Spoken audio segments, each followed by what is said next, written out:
Predvidivo. Razočarana sam.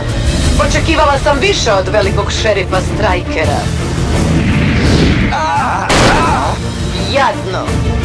Kakav je osjećaj znati da te tvoj princ na bijelom konju ponovo iznevjerio?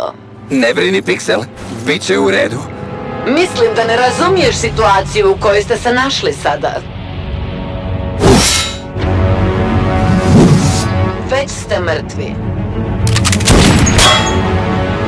Mislim da ti ne razumiješ situaciju u kojoj si se sada našla. Da! Uspjeli ste! Vi stikvoti uvijek nađete novi način za biti nepredvidivi.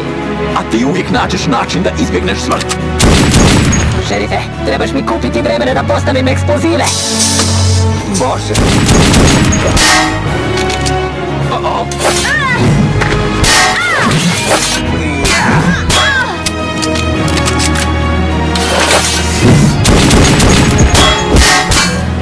Dobro, evo ga. U redu. To je to.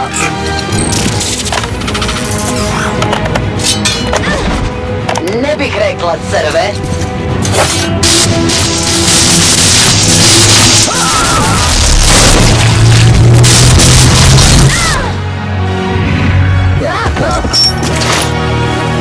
Dobar pokušaj. Skoro si me sredio. Što sad?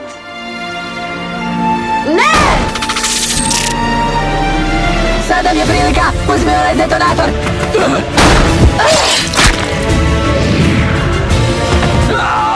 Strikeru! Igra je završena, Vempra.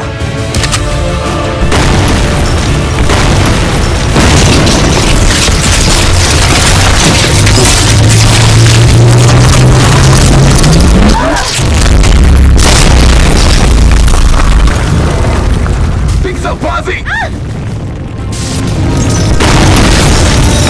U sljedećoj epizodi Izvan mreže.